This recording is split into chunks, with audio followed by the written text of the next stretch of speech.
अहो भाई की हो? हम जा रही बाहर देमा तो 4-5 बोरा चावल उबल दे दे हमरो बाल बच्चा उजा खैते। अरे 4-5 बोरा चावल चावल है रे? नहीं चावल खेता में उपज ले जे की होले? अरे नहीं जानो कि मारा हो गए खेता में साल धान उपजले नहीं उपजले तो ऐसी भर बोरा कोठिया में चाउर धैल और धान बेच के टीवी लगैनी फ्रिज लगैनी। अरे तो की कहना हो ने फरिया के कह ठीक नहीं तोरा तो घारा से एगो अन्न नहीं देबो तो खेतिया करे लाबो ही। ऐसे कैसे नहीं दमी हो?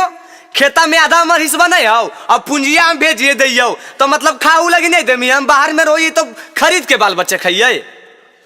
आहो नहीं मिलतो तो नहीं मिलतो। आहो नहीं मिलता नहीं तो खेत घर में आधा आधा कर हम अपन खेत बटैया लगा देबे कम से कम खाए भर तो धान चाउर देते ने। हाँ तो ठीक हो जो बांट दो पंच के बोला ले। अरे पंच के की बोले भेजे पूरी 4 आदमी अखिन ये सब फैसला कर दथिन। हम रहबो घरवा तू रही है दलानी पहले बते तो सुने खेत खरिहानी। आहो ना हो पहले घरा से शुरू करो। अरे पहले खेता कर। हम रहबो घरवा तू रही है दलानी पहले बते तो सुने खेत खरिहानी। हगौ 3 बारी जे खेतवा ले बउआ हदवा में। अरे हरवा में तोरा नहीं मिलतो। अच्छा काहे हो हमरा हरवा में काहे नहीं देमी? अरे तो शहर में रहे वाला है ना खेती बाड़ी थोड़ी नहीं करे ले मी। अरे हम खेती करिए चाहे खेता के बेच दिए तो ओकर मालिक ही तो अधिक ना हिस्सेदार हो। अरे मारबो ना एक थोपी तो गिर जेमी। अच्छा तो मारमी हमरा जब दे दिया नहीं एक लाठी बे तो नच के गिर जिमी के तू? अरे हाँ हम हाँ ताई लड़िए ले आओ पड़ाक पड़ाक मार दे। अरे छोड़ाई नो अरे नहीं चोली ना ये बताइए दिए ए पिया रखल है ने कुछ झगड़वा में खेतवा बधरवा में जे जैसे कहो है करो बटवरवा दे दे हो इहे रहते घरवा में जी।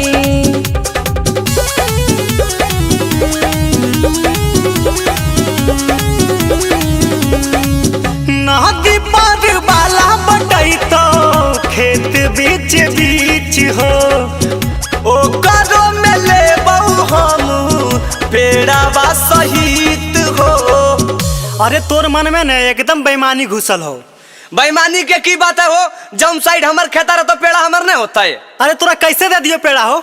एक दिन पानी डाले लेनी हल हम पेड़ा रोपलियो पेड़ा में पानी डाल लिए पेड़ा हो तो हमर बुझली कि नहीं? आहो तो हम बाहर में रह लियो बाहर से खूब पैसा कमा के भेज लियो तो गांव में जमीन खरीदनी गाय खरीदनी ट्रैक्टर खरीदनी तो सब हमरे हो गए। ए जी रहे दे हो राखो जी मन में सबूरी बने दे हो राजा इनका कदे हो इच्छा पूरी। 5 कट्ठा बाचल हो गऊ छोट की बधरवा में। अच्छा ठीक हो जो। आहो ठीक नहीं हो आओ सुन। अरे अब की होलो रे? जे सब्जिया वाला खेतवा हो ने ओकरो में आधा लेबो। अरे चुपचाप रह ठीक नहीं अपन पैसा से खरीद लके समझ ली। अहो तोर पैसा केने से आ गेलो हो? ये 20 मन धाना बेचो ने तोर पैसा हो गेलो हम महीने महीने 50,000 भेजो तो नहीं हमरे पैसा खरीद लो लेबो आधा नहीं तो ठीक नहीं होतो। अरे तो कुछ करियो लमी की रे? अरे गर्दावा हेज कर देबो मार के।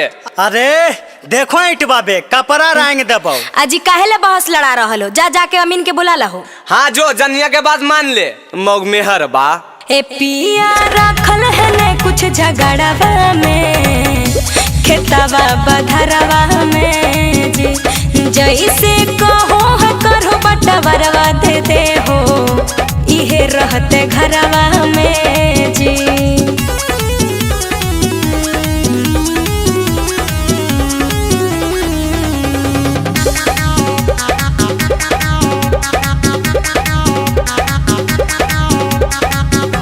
आज से अलग रे चूल्हा जो रही तो केतना हो कोठिया में चाउर बटाई तो।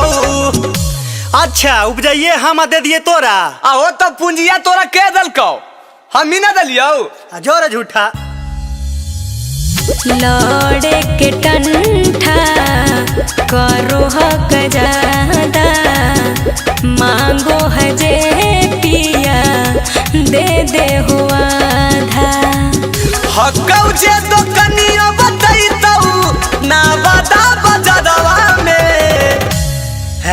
बाजार वाला दुकान पे आंख मत गड़ाओ, समझ ले। काहे हो? बाजार वाला दुकान हमार नहीं है की? अरे हमर ससुराल से मिल ले हल। अच्छा, आज तक तू हमरा नहीं बताई रोल कि तोर ससुरार के है। आज बटबरवा घरी तोर ससुरार के हो गए और नैहर के हो गए। अरे तो पढ़ल लिखल ही न, ओकर कागज ले देख ले। अरे कागज उगज हम नहीं देखबो, हम नहीं जानो। ये तोर ससुरारिया वाला के अपने खाए ले नहीं मिलो, तोरा दुकान देतो है। देख ले हमर सास ससुर पे नहीं जो भाई, नहीं तो अहिड़ दबो है। मारवन बैग काना गहिर कर दबो। अरे तियाओ। अरे तो आओ ने क्या भाग रहा? आगे आगे पकड़न के एकरा मार दबे। हाँ तो मार दमी, बड़ी बसगर नहीं मारबो काना जलिया पर के गिरमी जाके धाना का दिया पर। पिया रखल है ने कुछ झगड़ावा में, खेतवा बधरवा में जी। जैसे कहो है करो बटवरवा दे हो, इहे रहते घरवा में जी।